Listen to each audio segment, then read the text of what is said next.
Okay, so welcome to my YouTube channel. This is Maran Santiago and welcome to my world. For today's video, ang video gagawin natin ay panibagong video nga at ang video gagawin nga natin ay walang iba kung hindi ay ipapakita ko sa inyo ang mga aking religious item na talaga namang pinondohan, diba? Ginastosan, binigay, ayan. Gusto ko ibahagi sa inyo sapagkat mahalagang maunawaan at matutunan natin kung bakit tayo merong ganito. Ang lahat, gusto ko lang na ipaalala sa inyo na kapag sinabing Saint Therese ay talaga namang napakatunog na sa tenga ko. Ayan, hindi naman na iba sa maraming tao na nakakakilala sa akin na ako naman ay nagpapatro o namahal sa imahen at sa mahal na Santa Teresita. Kaya naman talaga pag merong mga Saint Therese na gamit o anuan, talaga namang binibili natin yan. Pero hindi naman lahat dahil depende lang yon sa kakayanan na meron tayo. Ayun. Isahan natin sa imahe na ito. Ito ay iniregalo lamang sa akin ng aking kaklase na si Danica nitong Disyembre, nung Pasko. Ano nga ba ang kahalagahan nito, Renzo? Ang kahalagahan po ng ganitong imahe, kung mapapansin natin, kapag tayo nabili nito ay kailangan pabasbasan sa pari at naghihingi tayo ng blessings. At ito na nga yung blessings na yon mula sa Panginoon. Hinihingi natin na sana sa pamamatnubay ng Panginoon, biyayaan niya ang imahe na ito ng napakaraming kadahilanan. Katulad lamang ng, diba, kung minsan tayo ay nag-aalay ng bulaklak, so dito, para dito yun. So, para sa imahe na ito yon. At naiintindihan na ng mahal na Panginoon na ito ang gamit para sa pagdidibusyon natin. So, hindi iba, hindi masama ang paggawa ng imahe na para naman sa Diyos. At para naman yun sa Diyos, hindi para kung kanino man. Ito naman ginagamit ko naman ito lagi naman to. Minsan kung makikita pag nag-share, pag nagko-core ako simbahan, hindi na pwedeng hindi mawawala ito. Lagi ko ito minsan suot. Kung minsan talaga hindi ko na sinusuot, depende lang naman yan sa sa suot mo. Kung maganda ba yun para sa iyo.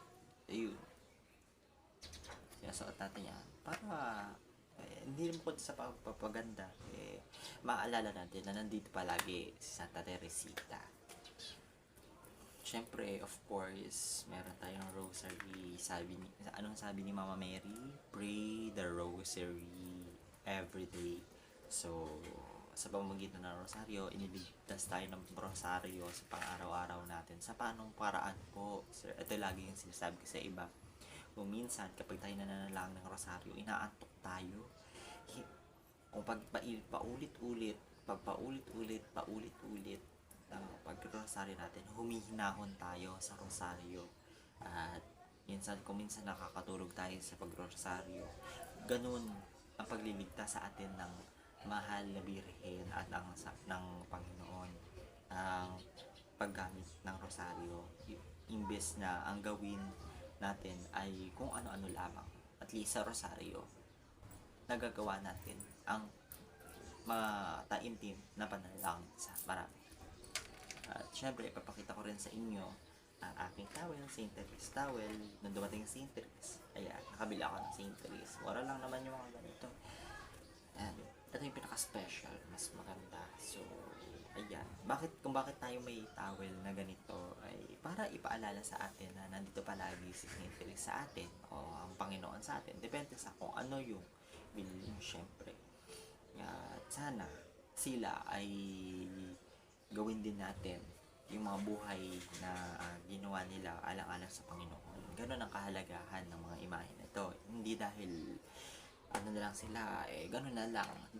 Sana, paunawa na natin sa ating sarili kung ano ba ang kalagahan ng mga ito. At ito rin, kasama rin ang imahe na to. Lagi ko itong dala kahit saan man tayo magpunta. Hindi po pwede hindi natin to kasama. Lalo na sa mga event na mga pang-religious. Diba? Lagi natin to kasama. Ang imahe na to ay regalo sa akin ni Jonas Verdilla. Year 2018 or 2019. So, napakatagal na ng panahon din. And this is, itong mga rose na to, galing ton sa Cavite City, kung saan nung dumalaw ang relief ni Santa Teresita ay nagsipagbagsakan. So, ito yun.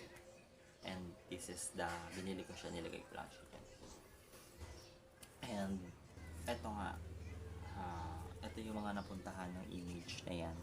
So, kung kasama ka doon, shout out po sa inyo. Ayan.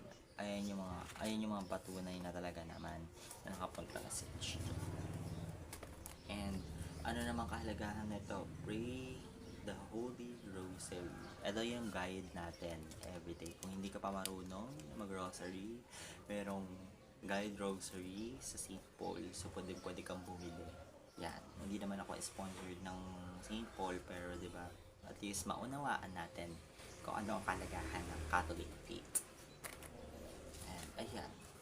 Meron tayong mga sainteries na pictures. Galing kasi ito sa ko Ayan, mga sainteries na pictures. Ayan, para mapagnilayan natin kung ano ba ang buhay ni Santa Teresita. At meron din tayong syempre na books ni Saint Therese na nagkukwento ng kanyang buhay pananampalataya, buhay pang Diyos. Ayan, napakaganda ng mga libro na ito. Sana may ganito rin kayo sa bahay at napagnilayan nyo din na mahalaga ang pananampalataya nating mga Kristiyano. Siyempre, ito, the box. Ayan, meron din tayong rosary, another rosary, binigay ni Tito. Ayan, maraming salamat po. Ito, mga bili ko. Ito yung nilagay din dito sa kwintas kung minsan. Ito, cross, Holy Cross. Yan.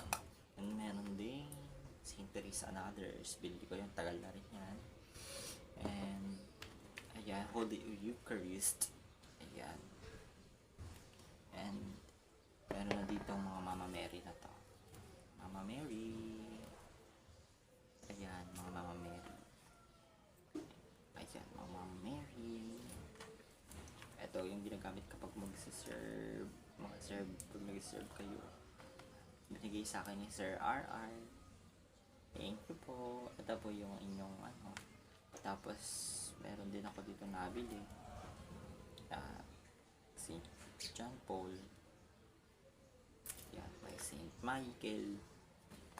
And another accessories. Ito sa St. Therese, rose na. Yan. Tapos, may mga prayers. Ayan, mga ganito.